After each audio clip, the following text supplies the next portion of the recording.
Hello, and welcome to episode 1 of Destroy Before Listening, which is a conversation between myself, Pete Byrne, and Dave Snedden, aka Sned, who ran the Flat Earth label and distro for 25 years between 1986 and 2011. I first met Sned probably nearly 25 years ago, and it was the Los Crudos and Drop Dead gigs, which both happened within the same month here. And it was just a mind-blowing experience at that time and at that age, and I'd never seen any international like DIY touring bands before, so I suppose it pretty much instantly made us want to start a band, and began drumming. And like 2 years later we had a track, or that band had a track on a Flat Earth compilation, which was more like noisier stuff they put out. And then 2 years later we went out to Leeds and he mastered a record that we'd recorded onto a DAT. Anyway, over the 2000s, the team at various gigs when we played Leeds and stuff. And 2010s he moved to Bristol and kind of bumped into him now and again in town. And then it was only last year we'd started hanging out again and reconnected and just began recording these conversations and chats we were having about the UK scene, and figured it needed documenting in this way. And we had an idea of doing a podcast and talking to people. I suppose events at the start of the year meant remotely recording became the thing you had to do, and it was a massive learning curve, figuring out how to do that and then produce these episodes. But it's cool, it means these things can now exist and be out there. It was also good to do as well because it got him in the space for writing his sort of recollections about the station club in Gateshead, and what an important venue and place that was in the sort of earlier 80s.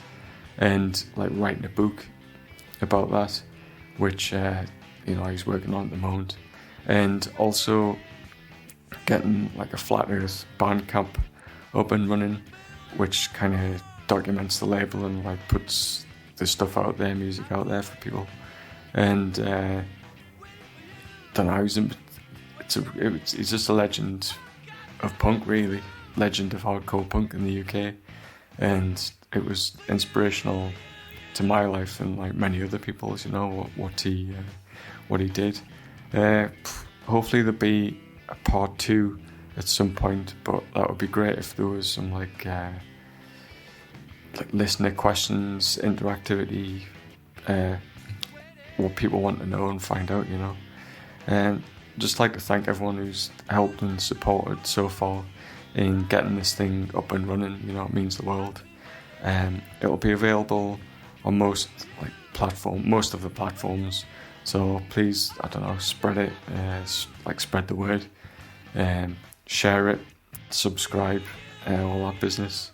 And there's a social media account as well on Instagram, which is at Destroy Before Listening, where there'll be related pics, flyers, things like that, to go along with what people are talking about. So essentially watch out for more of these conversations and stuff with UK people who are involved in various aspects of DIY. So thanks a lot anyway.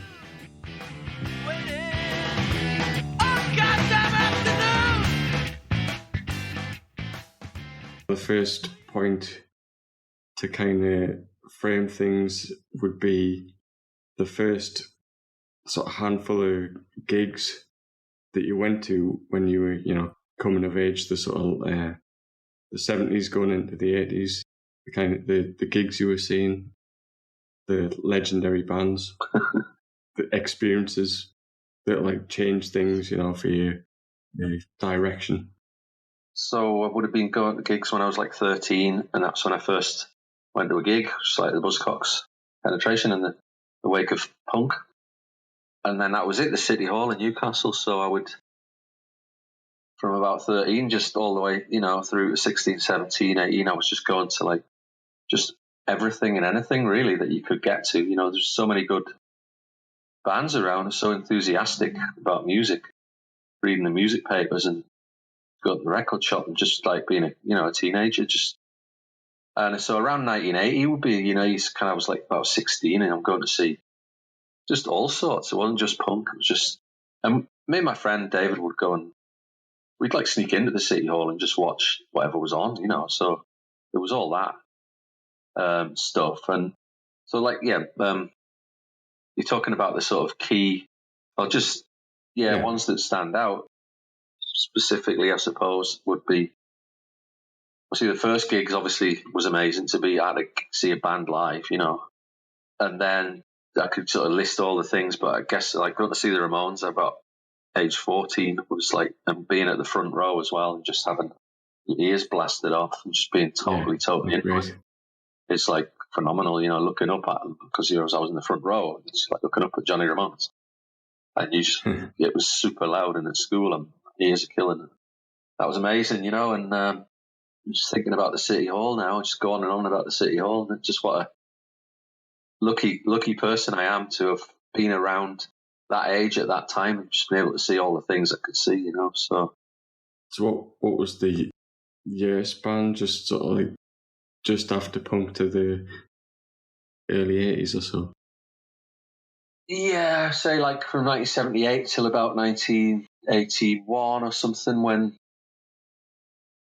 I can't remember going to the City Hall much after that. I guess I was old enough to, then start going to like, then there was things like, forming a band and going to the station and things like that came later when I was sort of 18. So that era, between about 13 and 18 would be, and you couldn't, I couldn't get into the Mayfair. I was underage and stuff. So like I missed, like it would have been great to see Bon Scott with AC/DC and things like that, Oh yeah, Can't have it all. Yeah, yeah. But I went to Mayfair gigs a bit later on when I was old enough, so I saw some cool shit there later as well. But and I'll talk about small gigs in a while. But so City Hall was like got to see Motorhead. The Motorhead come around once, twice a year. Girls' school, stuff like that. And then I was lucky. I got to see like Joy Division and stuff supporting Buzzcocks. I'm just naming all the cool ones now rather than the sort of. I saw Def Leppard on the first tour. Yeah, amazing, with Angel Witch and Rock Goddess, I think. Yeah. What about the shit ones? Name some shit ones. Yeah. Chris Rea. Chris Rea. Yeah, but that was just look. We've been to like youth club. I think Eldon Square. I think you went to like there was Eldon Square had like a table tennis or something. We were playing table tennis in some youth club or something, and we went along. You just go down City Hall and just sneak into whatever. So Brand X as well. That was the other one. Who sorry? Brand X. They're like jazz fusion. X. Okay. Right. I think I've heard with Brand Peter X, Hamill was supporting. And what happened? What used to happen as well is if a gig didn't sell, I don't know how often that happened. Well, obviously Brand X just hadn't sold any tickets. So down at the record shop, I think probably Virgin in Eldon Square, or maybe Listener Volume, whatever. I can't remember which record shop.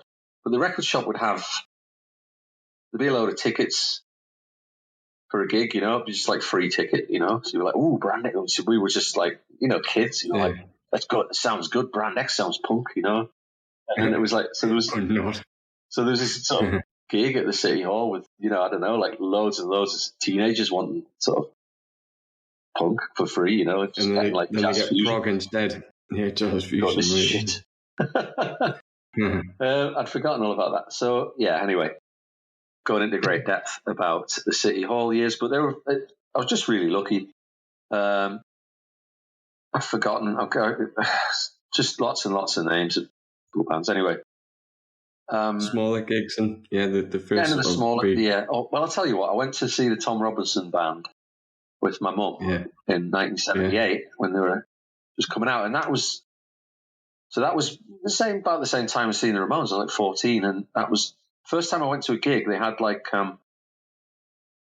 they'd leafleted all the seats in the City Hall, had like a leaflet on them, like a flyer, which was like a Rock Against Racism flyer, like their newsletter thing. And it was the first time I'd ever sort of picked up anything that meant anything. Do you know what I mean? From a concert or whatever. And I thought that was, so I've still got that piece of paper, and it had a bit on. And Stiff Little Fingers was supporting Tom Robinson Band in 78.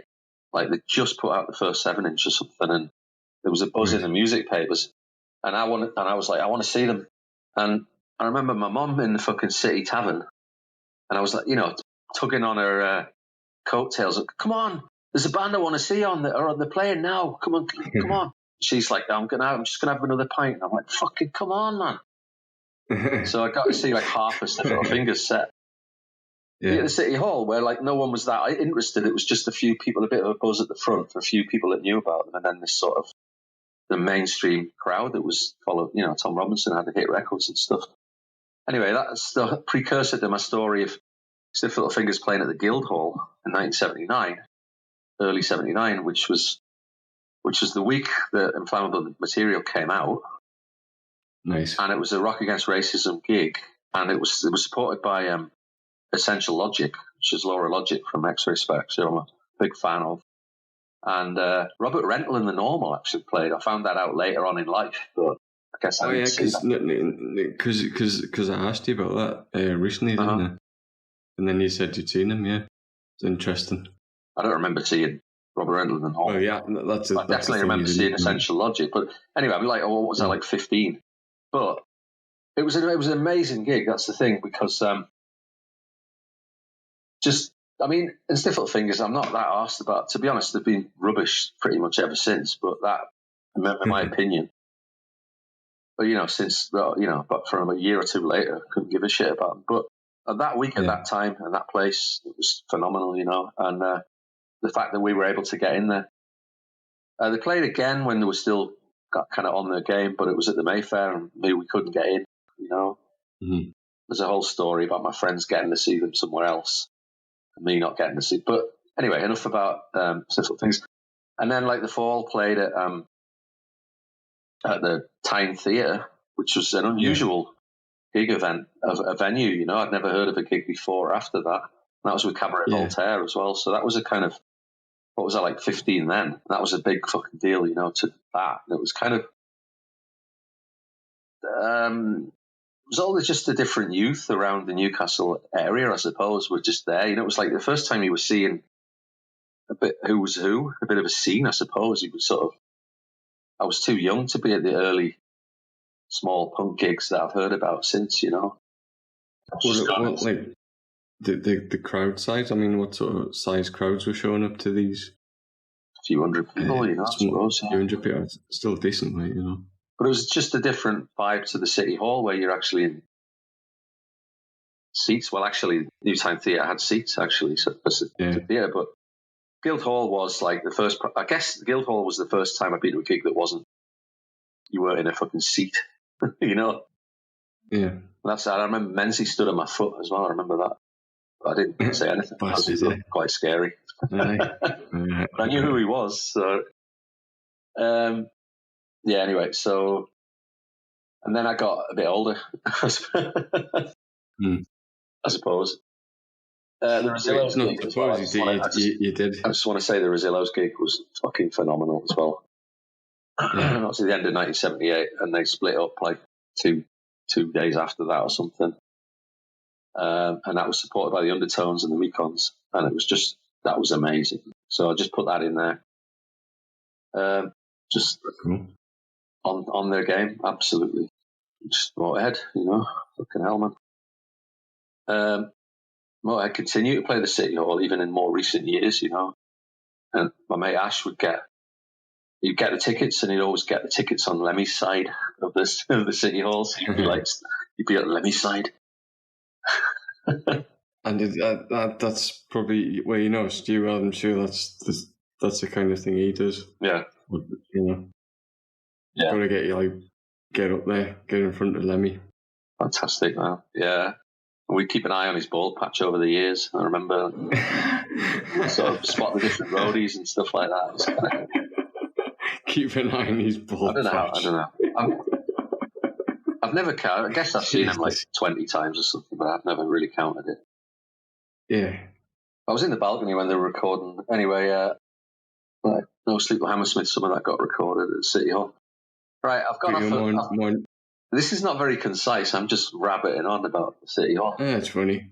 Anyway, yeah. So, formative times for me was I'm an only child, and I went from like reading comics into reading the music paper. I had a subscription from a newsagent, and I used to read comics, and then it just turned into like reading Sounds magazine, weekly music paper.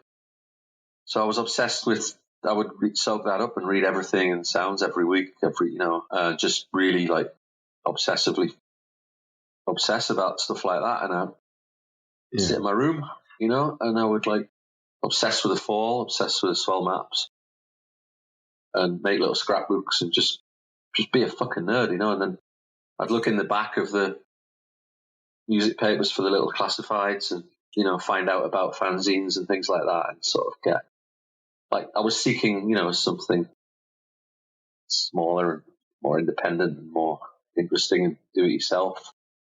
Yeah. And I mail ordered a record like the Swell Maps 7-inch from the band and put their own record out and mail order it from them. And that was quite like, probably when I started out, the DIY stuff. We were well supplied in Newcastle, having good record shops, that had good shit in there, like the Listen Here, like Haas worked there, didn't he? And it was just people like that, really knowledgeable people. It would, how cool. Cool, So you would spend, you'd be at the weekend, you'd be like, you'd hang out at the record shop, in Ridley Place for sure.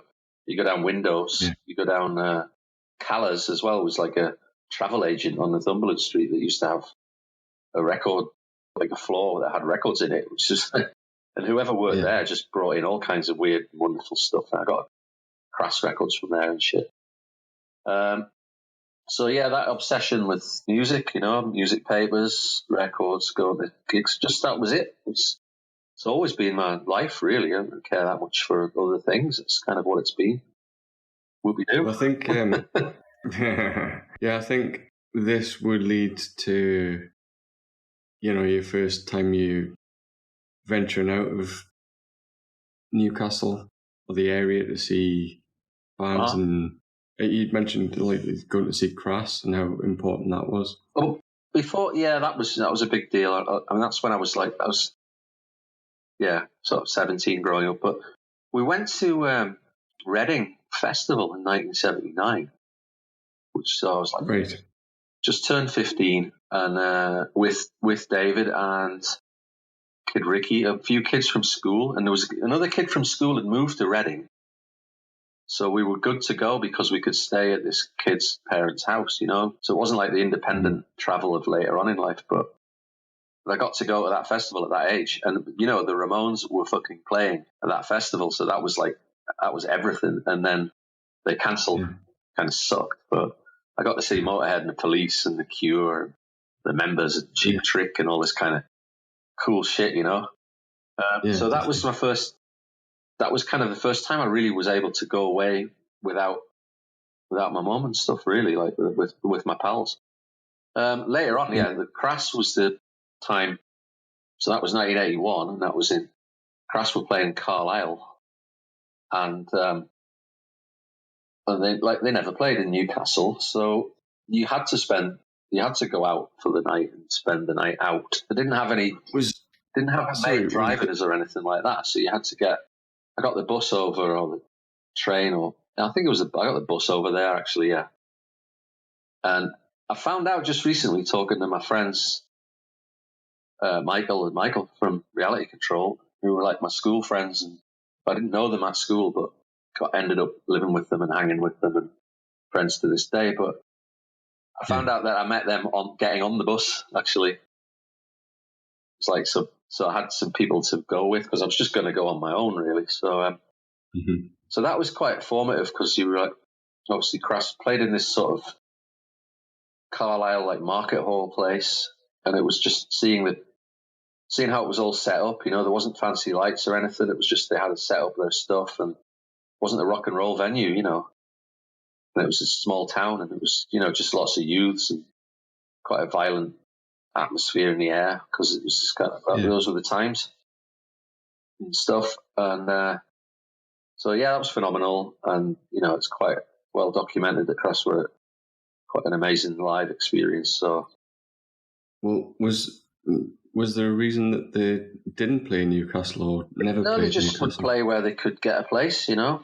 And they played a lot of small towns and played out of the way places, which I thought was just depended on who wanted to put them on. It was done in a do-it-yourself trust basis, you know. And so I don't know. It just never came to pass that they played Newcastle. But for me, it was interesting to go to Carlisle and be like, and then after, you know, and actually, as well as the gig itself, which I can't remember that much about. I saw them a few times, and you know, it's more about like that after the gig. I remember the lights being up in this hall, you know, and it was like, right, it's, you know, whatever it was, 11 at night, and I'm fucking going to be spending the night in Carlisle. But that was it. We knew that. But so I've got some time to kill before going to sit in the train station for a few hours till it's the first train back or whatever. And like just so, but they were like packing down the gear. The band was packing down the gear and making cups of tea, you know, and they had like a kettle and they were making tea, and they had like some, you know, a loaf of bread and some peanut butter, and your Rimbo's like, do you want a sandwich? Did you join in? Yeah, I was going to say. So you kind of, cup of tea. Well, I'm not used to that. I used to like the City Hall and sort of backstage or whatever, or, you know, rock and roll stuff. And then it's like, here, these people are just, you're chatting to the people, like just, and you're having a cup of tea with them. So that sort of brought it home to me how, you know, how sort of down to earth people weren't rock stars. You know, how unpretentious it was. Yeah. So I like, you know, that was what I took from that big time. And I got to know Michael by, again, sitting about, you know, on the journey there. And they were a couple of years below me at school, so I didn't really speak to them because I guess that's what you did at school, sort of. Mm-hmm. And, you know, we got on. We had a sort of similar mindset. And not many from school, I think, were that clued up. I didn't really get along with many people. Most people I thought were idiots. Still do. But so I got on with those guys, and it was really good. And later on, we moved in together, and we made bands, and we, you know, did other creative things together and traveled together. So anyway, that's later on in life. Yeah. But I guess it all began from that sort of time. Yeah, just a quick like a point of interest. Just mention the Bad, or what would have been or should have been with the Bad Brains coming up here to play. It's a bit of a non-story, really. I remember. It is. It's worth noting. It's worth noting, though, I think. It's like 1983. Bad Brains are not really known, but they've just put one record out here. And so we knew about them. And then there were, you know, Dingwalls at the time in Newcastle was a sort of, they had some really quite badly advertised gigs, you know, and they were on a Tuesday night, and there was like little letters on the posters of Bad Brains on a Tuesday night, you know, so it's like people didn't really know about it. And they weren't that well known either at the time, I think. But I guess if it had been promoted, people would have showed up. You know, there'd been. So there wasn't many people showed up, and then the band was late because the truck broke down. It turns out, and they got it fixed and got to the gig, but it was too late to play. Well, they wanted to play, but the management at Dingwalls was like, "Well, you've breached your contract. You're late, so you can't play. So you can fuck off." So, plus there wasn't many people there, so there wasn't going to make a load of money on the bar. So, we're hanging out with Bad Brains, but they're not allowed to play. It's just it's ridiculous. Oh, no. Yeah. So we sort of interviewed them in their band for a fanzine and stuff like that, and that was it, I think. And that was just bollocks, you know, like stupid fucking place, Dingwalls. And it was quite renowned, you know, reading other people's stories of those times. It's like they had these We just had shitty meathead bouncers that would just beat people up randomly, shit like that happened. Yeah. Just money grubbing entertainment sort of chain that it was, So, I've always been against bullshit fucking venues. Like the Mayfair sucked. I got kicked to fuck at the Mayfair as well by the bouncers for next to no reason. Like, and it, this was what happened, and people know about that shit. So I've always, it's bringing me to the point of I always wanted us to have our own place, and, do it ourselves, and self-police and sort of or whatever, just. So this leads to the station, doesn't it? And the gigs happening there. It does, very much so. Yeah. My life's always been about autonomous spaces and collectives, and just not fucking doing stuff for the man.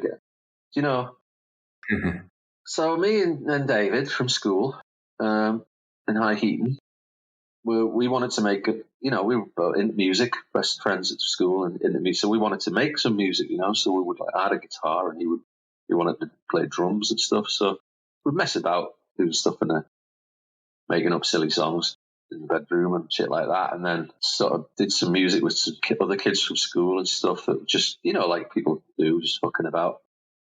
And then we wanted to get better at it. And meanwhile, like the Michaels had a band as well, Reality Controller. They played in a local church hall, and I'd seen them, and it was like they were really fucking good, like really early on. And a whole load of us, we ended up somehow we found out about a music collective over in Walker called Band-Aid.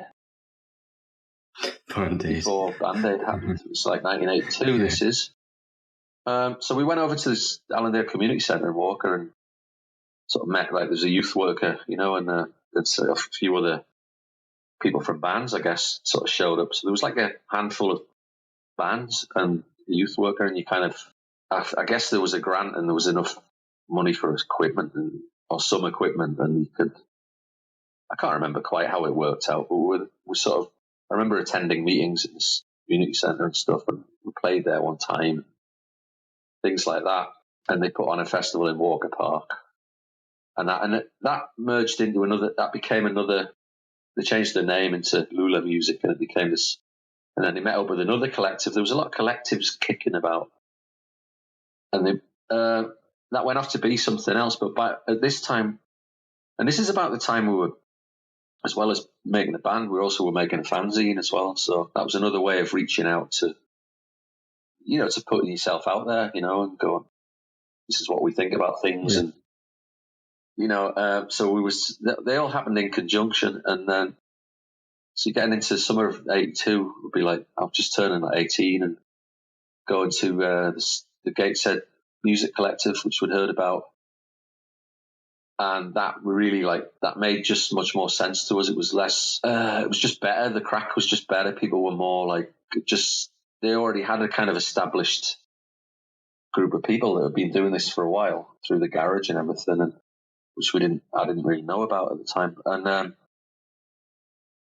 we just fitted in well, there was other people with a similar mind, and more of an anarchist mindset, and more of it wasn't about the money or the just the get up and go kind of attitude of it. And some great people anyway. Yeah, I'm going on and on about this. I mean, I'm writing a thing about it right now. So yeah. So we went to the station for the first time when it just opened, and that was it. You had this big room, and it was run by the people, and so for the following 3 years that was going. We rehearsed there and played there and put things on there, and that was my really, really formative time in life. Yeah, all kinds of noisy, horrible chaos went on, and fantastic.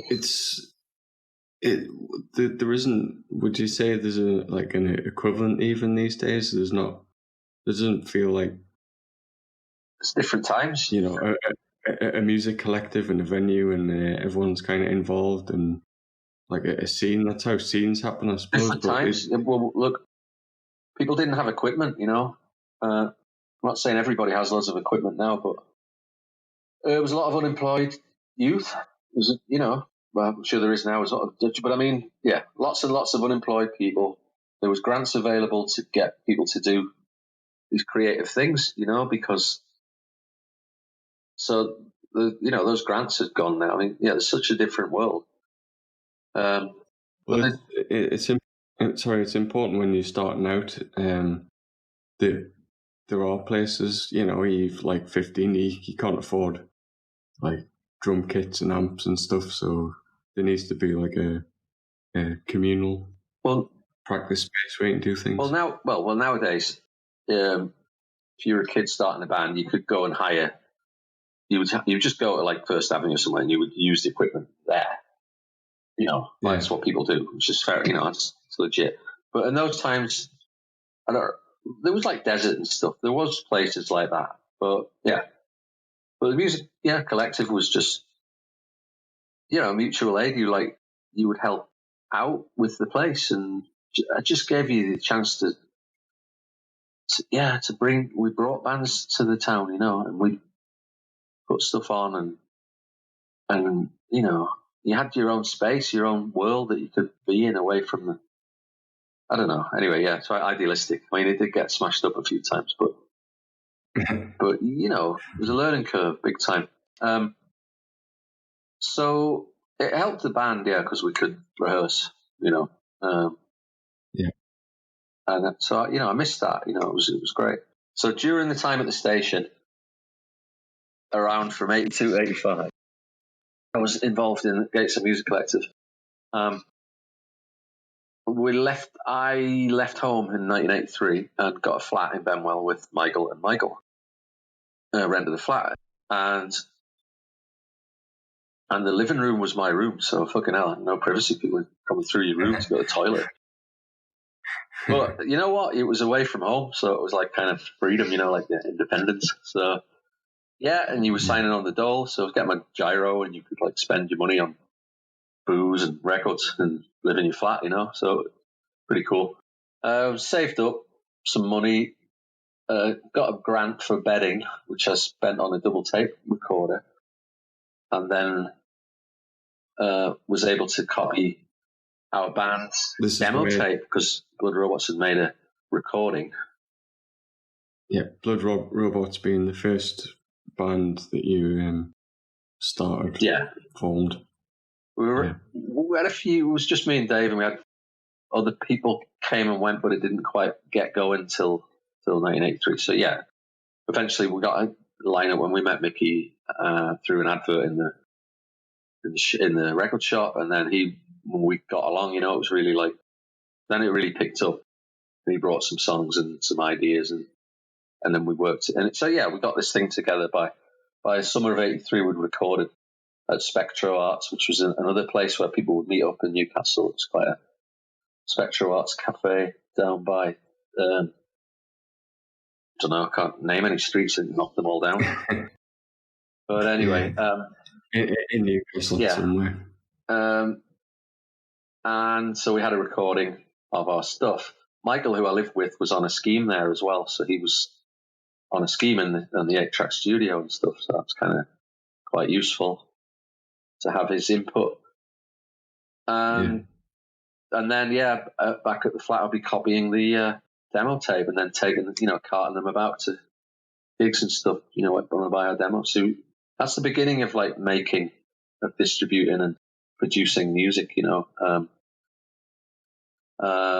and at the same time, the fanzine was sort of under its 4th, 5th issue. And David took a lot of it over. He's a really good artist, and he sort of organised printing stuff and that. And I was less involved, but so there was the fanzine was happening, and the demo tape was happening. And about a year or so later, in 1984, we had the notion of doing a split release, like a flexi disc with our band and Reality Control. And we made a flexi disc, and that was like exciting, because it was like a real, like almost like a record, not quite, with a fold-out cover and all kinds of leaflets inside it. So it was very meaningful, and that predates the record label, but through that, through the flexi disc, it was enabled us to make some trades with other similar, people around the country, or in fact specifically, I remember a trade in Italy, getting a load of cool shit from Italy. But that's opened up that world of small, just people putting out their own thing and doing the trade. So that, to me, that was the beginning of a network that developed over the years of, record labels and trades, and so that's the beginning that sows the seeds for that kind of. And then I went on to do a record label, and the following couple of years with our later band Generic, which was with me and Mickey were in it as well, and we made a hard record, and then that just Flat Earth started there. So it was 85, 86, and then that went on for the following 20 odd years. So that's kind of how that came about.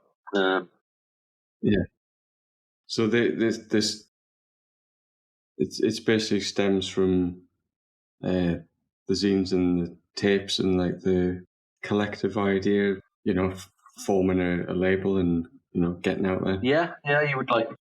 There was resource centres, so there was like Benwell Resource Centre had like a duplicating machine, and the one in Walker did it so that you could sort of, once you realised you could create your own zine, it was like, even though it looked kind of poor quality, it was just that statement of, that was very important. And again, it maybe gets written out of history a little bit. People are obsessed with bands. It's communication.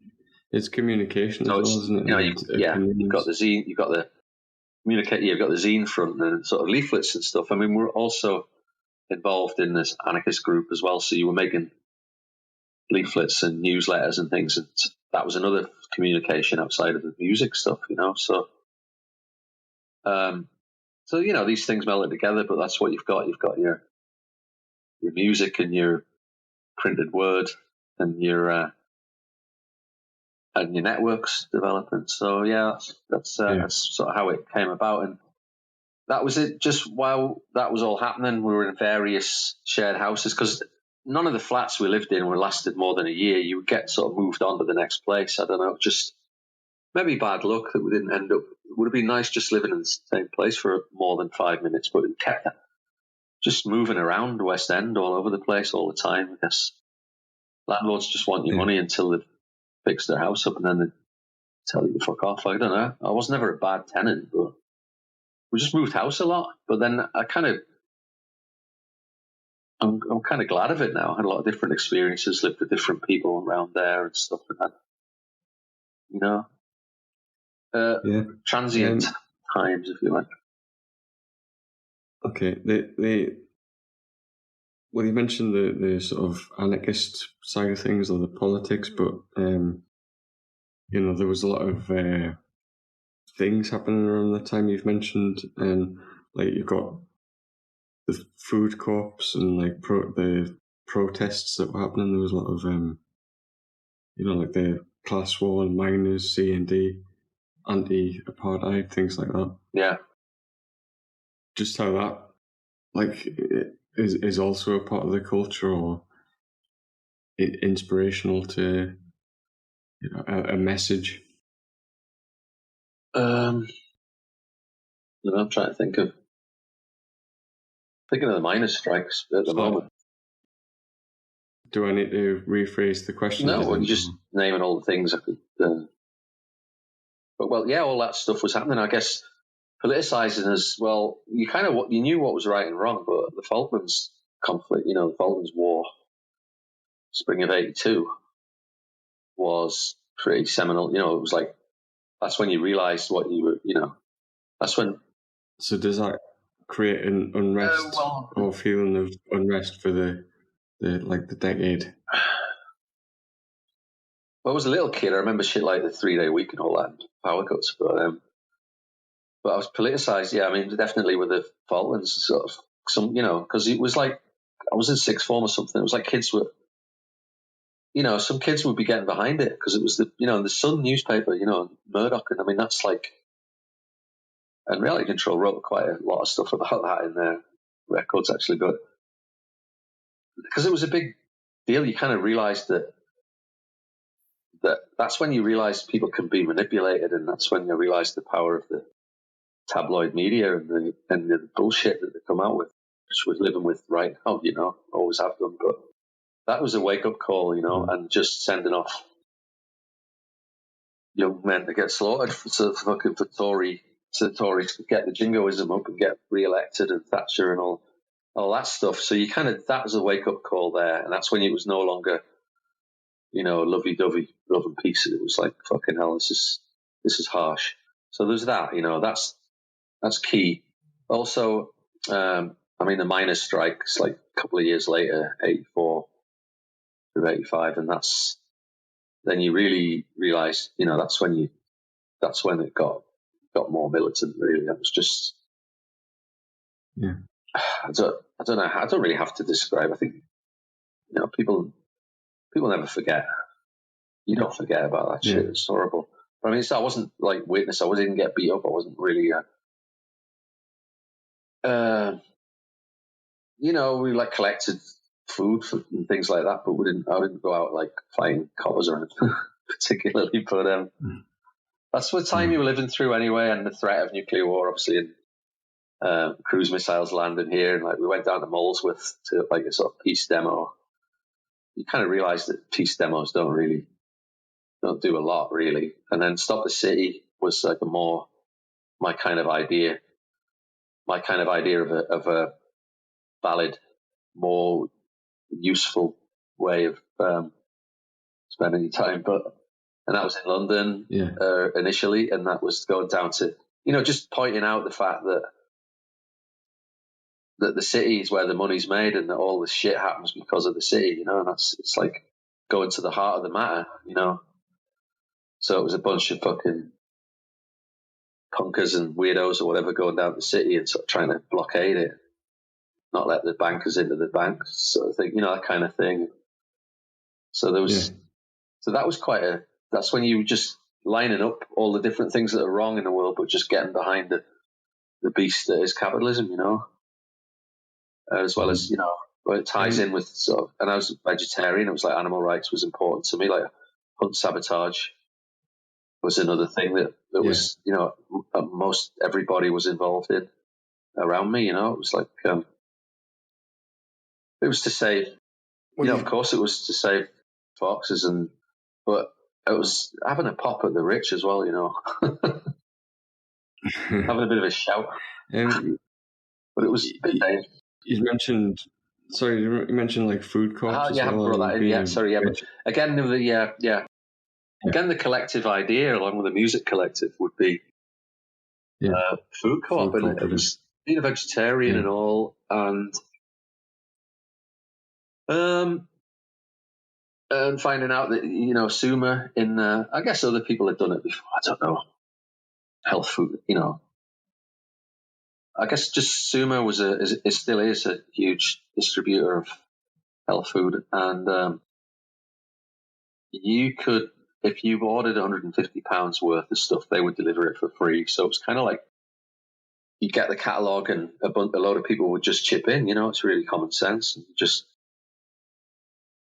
I think everybody just, I can't remember how it was bankrolled. I guess everybody just chipped in and then bought a load of food and then sort of sold it to yourself out of someone's cupboard. But it went on for a couple of years at least in that way. So like Michael's house, we had like a cupboard at the top of the stairs with all the different like pulses and Sosmix and Tartex or whatever, you know, like things like that.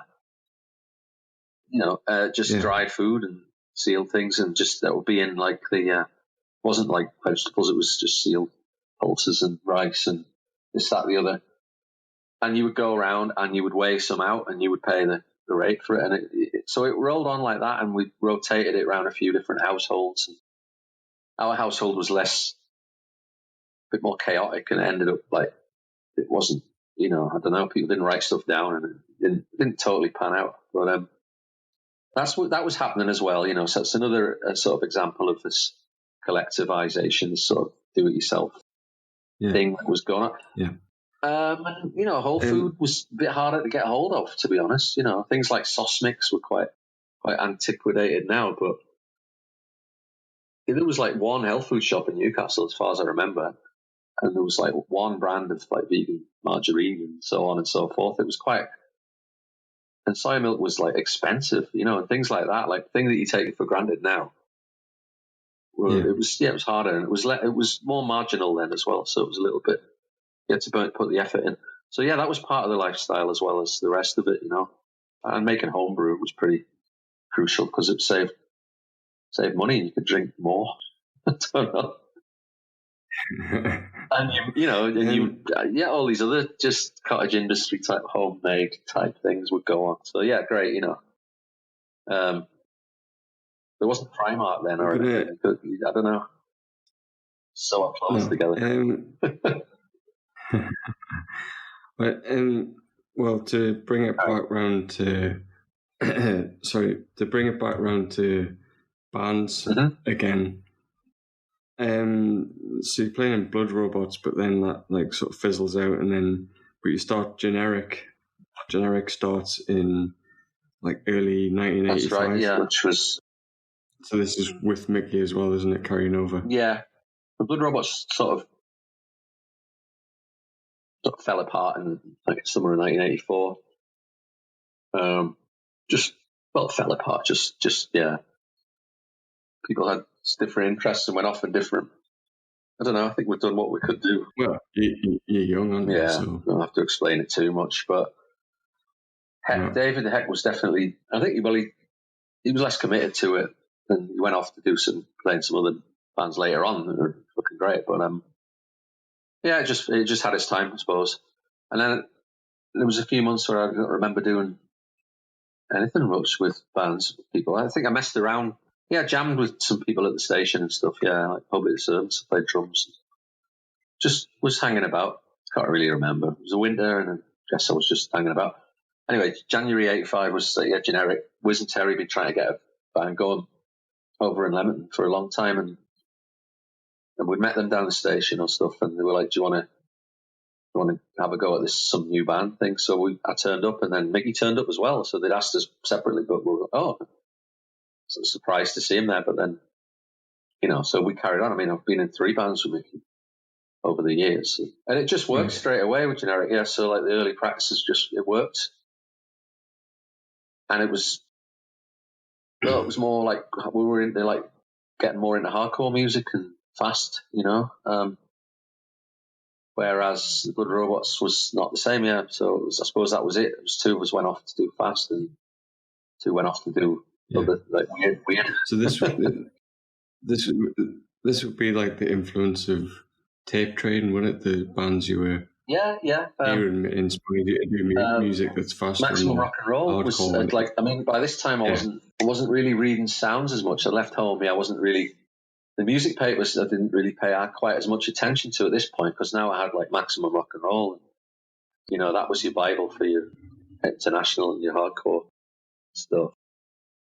And zines themselves and everything. So you would find out, and sort of, there'd be people who were ahead of the curve, like sort of Dig and Digger, and people who had tapes from, people who were onto the latest noisy groups. So you would find out about new things and stuff. So we're influenced by lots of music and, and like international hardcore. And so, from all, just from everywhere. So we're into that, and we were doing that. And that band went on. First lineup Generic went on through 85, halfway through 86 before it ended. And we were able to, we played the station a few times, but we were able to get out of town. We played in Leeds at a squat gig. Oh no, that was Blood Robots, sorry. Just ignore that. Forget that one. But like we played places like Leeds and Liverpool and like Birmingham at the Mermaid in Birmingham and stuff, which is quite a well-known thing now. Yeah. So we played with Napalm Death and, Anti-Sect and those bands like this. So so we got a bit out of town a bit more than we used to. We're a little bit older. We're like 20 or something. And so that's what happened with Generic. And then, well, I know it was 1987 was the first time you went to Europe. That was a later lineup of Generic. Yeah, we stopped. Right. And Mickey was doing other things, less music stuff and a bit more vertical stuff. And there was a music collective forming up in Leamington where Wiz and Terry were from, and we got the offer. Yeah, we got the offer to go to Belgium with Electro Hippies, and we weren't going to turn that down. That sounds great. Yeah, we'll go there. And we sort of had a new lineup of the band. We got Nat to play bass, and we practiced a few months, and then we went off, and that was the second lineup, and a weekend in Belgium and Holland, and it was like, this is fucking great, wow, look, they give you beer and things, and it's just the excitement of going abroad. And a few of the hardcore, punk bands were going over to Europe at that point. It was just sort of exciting new frontier. And then we went later on that year and did a slightly longer tour, and then we took to over the following end of the 80s through the 90s. I just took to going on tour. I was on tour an awful lot in Europe, all different bands. Yeah, you were saying that you used to kind of just run into bands all the time, like crossing the ferry, over to Europe. So it must have been really popular. Yeah, people. Yeah, I think for you, there was a lot of it going on. Yeah, and something like the ferry back Belgium was running into different people, and there was a sort of circuit of it. And would this be how you were going over as generic, and you would see people like other bands, but HDQ was one, wasn't it? Was this how Dickie Hammond helped you out playing guitar? For playing bass, actually, Dickie. Bass. Yeah. Okay. Well, when Nat left the band and Dickie just stepped up at some gig and was like, I'll play for you, I'll stand in for you if you want. And that was like, so then we took him up on that and went on a tour in Europe, and then a later lineup as well, he stood in as well. So but like the HDQ, the Q he came back with Tales of Europe with HDQ, their first trip over there.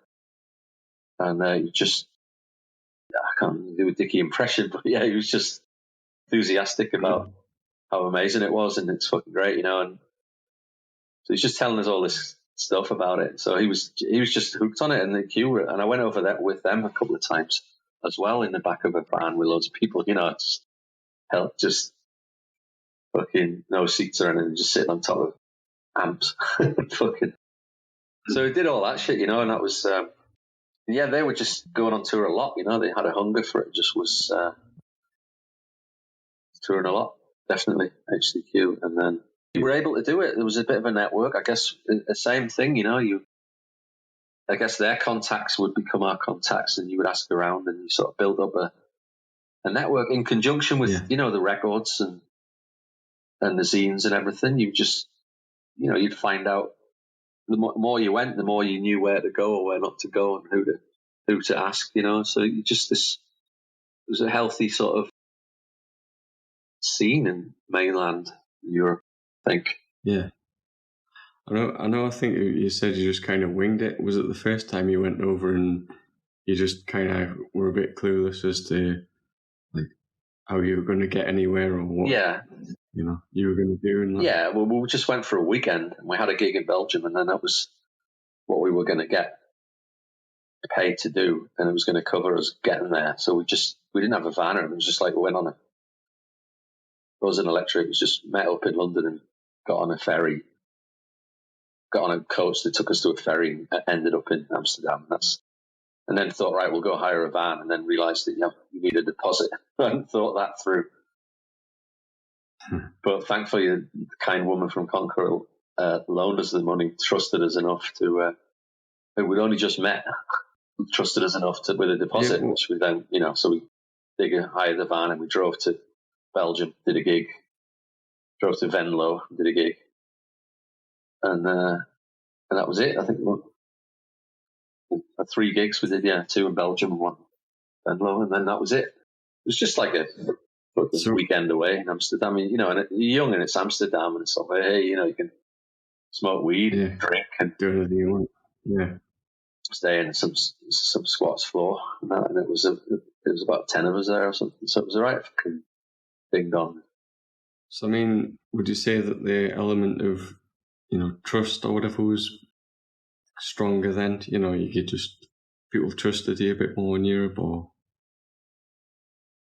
if someone's loaning you or letting you pay for a van and they don't really know you. We knew well, we were going to go to stay with these people, but unfortunately, Harry's brother had written the address down wrong, so we couldn't find their place, but we eventually found the punks. So they knew who we were, they knew what we were about, distributed a record. So it wasn't like we weren't known. It was just our naivety at that, the huge deposit business. But then, you just got to know more people as you went along, and I would trade records with Conqueror, and I was a big distributor and label in Amsterdam that, like things like No Means No came through them, and Victim's Family and all this kind of bands of that time. They did various compilations, and it was really like a bit of a hub of a place. And I got to go to their office, and it was like you saw the scale they were doing it at, and it was just really fucking cool at times, And it just built up. I think the next time we went, we met, just people through the mail that you met, and you just communicated. Again, Maximum Rock and Roll was useful. Again, just the network building up. It's the same story going throughout all of this interview. It's just there's certain points where networks build up, and you learn. You might somebody might flake on you, and you won't you not let them have any more records or whatever the fuck. And you learn who's reliable and who isn't. And it's like you just build that up, don't you, over time. What would you say that you took from, you growing up in the 80s and your experiences to like take over like as concepts or ideas into the 90s, things that stuck with you? I just took the same, a learning curve, from going to the station and Music Collective to Music Collective in Leamington and Food Co-op and that, and then moved to Leeds and was involved in squatting and food co-ops and bands and putting out records and stuff. So the same stuff. And then by the 90s, I was in other bands, but we'd just gone around Europe more, and don't really know how to answer it. Yeah, just more of the same, just not really changed. My lessons were learned pretty early on, and I always knew that's what I wanted to do, so I always knew I wanted to do it in my own way, in my own terms. And it was never about making it career-wise or whatever. It was always about just getting out and seeing, just doing things, seeing the world, doing it in your own way. It's very important. So that's been a constant from the beginning to now, It hadn't really changed. Just that the networks have developed in different ways, but it's the same principle throughout, So